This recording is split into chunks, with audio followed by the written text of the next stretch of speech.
TCR 1200 assembling instructions. Tools needed: hex screwdriver and knife to open a package. The best way to open a package is from the top.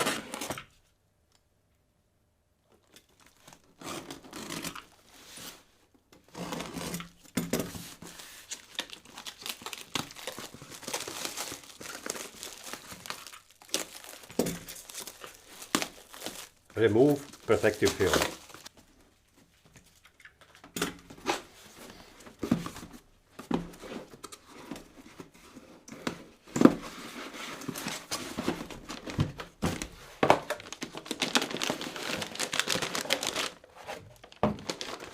Unpack from protective package. They may differ.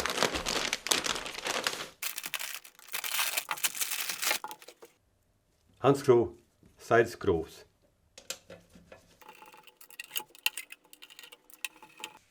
Put those screws in secure location. Remove cover. Cut a stripe. In a bag you have 4 feet, screws for them, and 18 screws for the board. Do the visual inspection. Each kit has been tested prior shipment with a real board. Now take your board. In my case it has been shipped from Sound Import. Sound Import is EU famous seller and selling those Icepower boards. Unpack the board.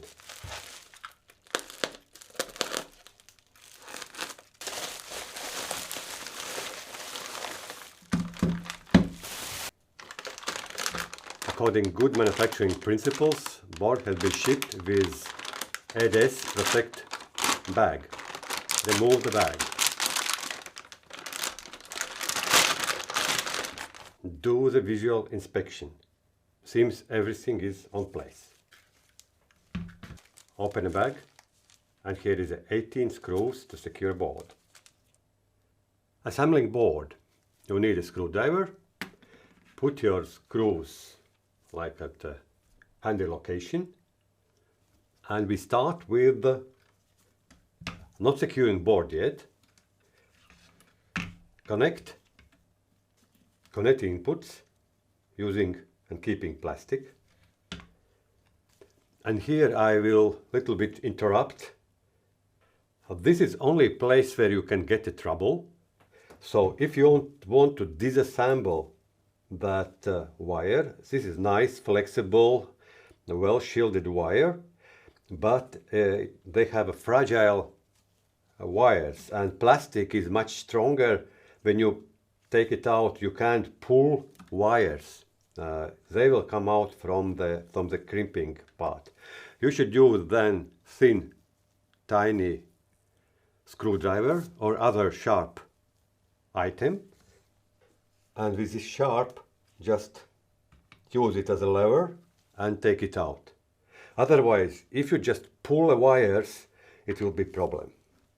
In most cases those are well crimped and there is no kind of errors. It's tested.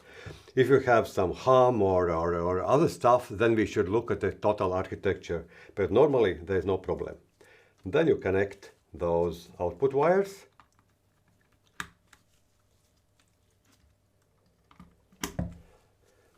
And we are ready to assemble board. Keep it to those large capacitors or transformer or both, and locate it inside the chassis.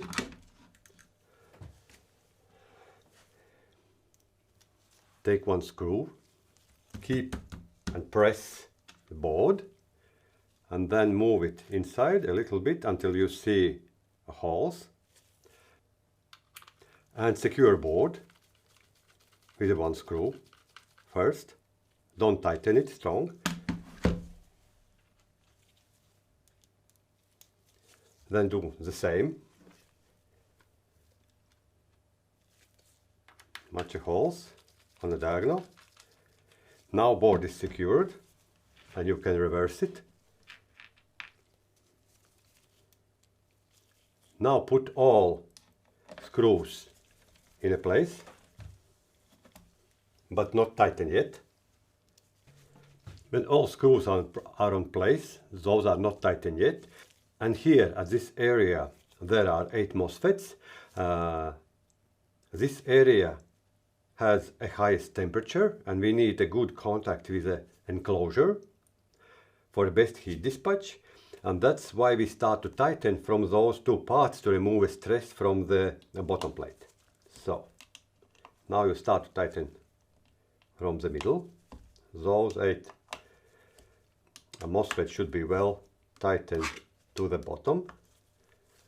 It is sufficient at the force what you can make from this tiny screwdriver.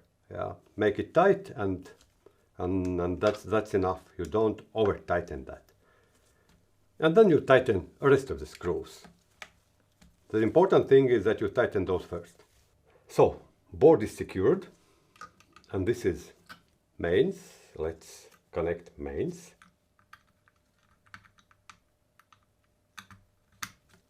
And then those 2 connectors, key should be facing board, or those wires should be kind of left for the smaller connector, 14 pin connector, and we secure them. And the same we do for other 22 pin connector and secure it here.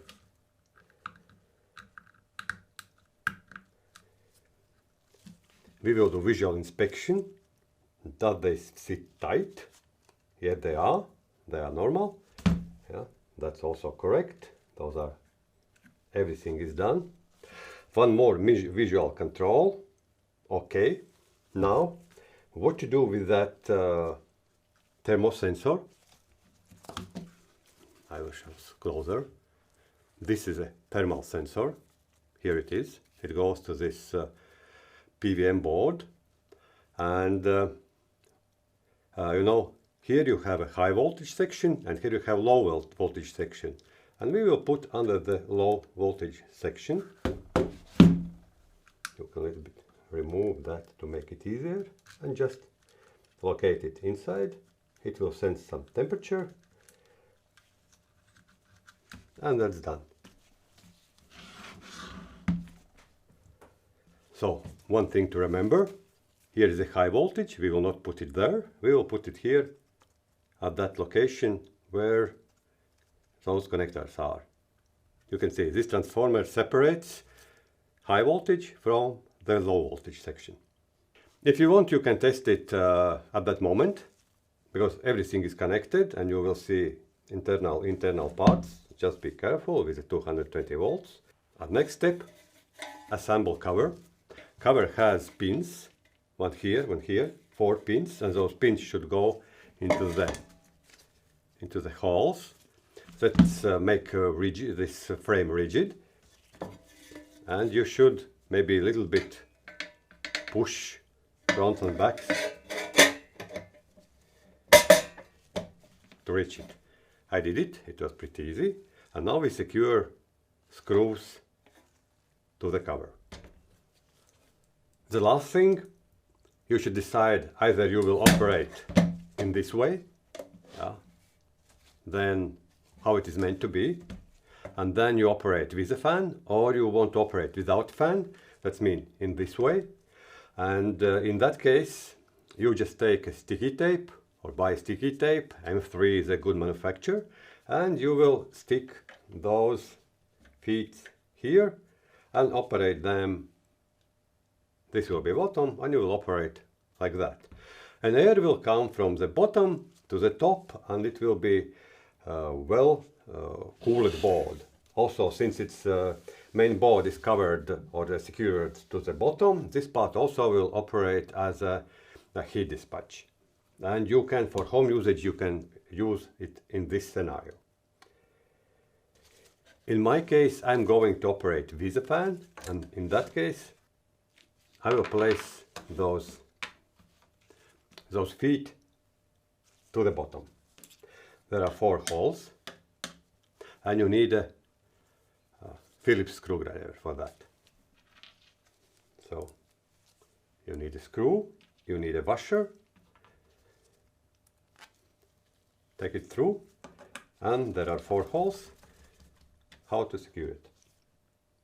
Also you can use those screw holes to secure your equipment to rack mount or other stuff. And the final step, put your device on a flat surface, keep it with a hand and tighten cover screws. So, you assembled your amplifier and it's ready to go. Just plug to 22 volts and let's check. Okay, final touch. This is how I see system operating. I have a computer, I have digital analog converter. In my case it's audio interface. There are some wires made on budget, but you can see those are twisted and they are good spring-loaded banana connectors. One side will go for amplifier and the second side for 40-watt speakers, very small, spot 40-watt. Music power could be 100-watt. It's but RMS is 40-watt. And is it dangerous? No, let's test. Let's test. Very cheap on budget, small speakers. You can see I have marked wires. This is left, this is right. Left is going for, in my case, for input 2. Right is going for input 1. And outputs, of course, are going accordingly. Right is going to output 1.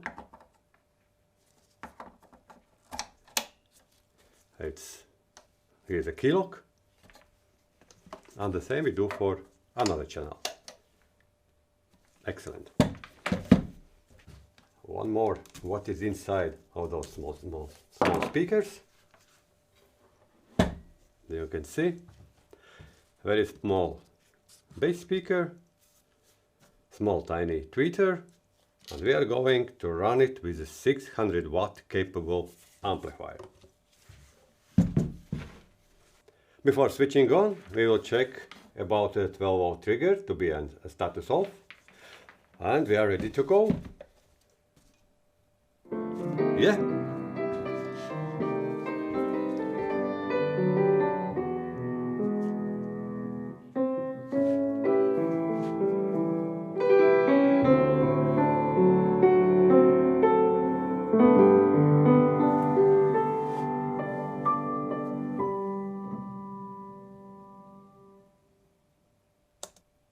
Final touch, testing 12-volt trigger. In my case, it's a 9-volt battery switch, which provides 9 volts. 12-volt trigger works from, I think, from 3 volts to 30 volts. Yeah. Here is kind of test unit. So we move switch to 12 volts on status, connect 12-volt trigger. How to test it? Switch it on. It will not operate. It is not switching on. Nevertheless, we put the mains on, and when the 12 volts will be applied, in my case I will apply with a switch.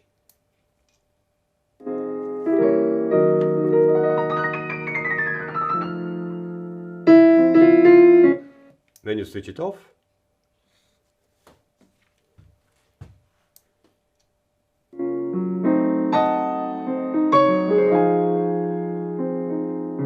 and when 12 volts are not provided, it goes to silent. So everything is operating.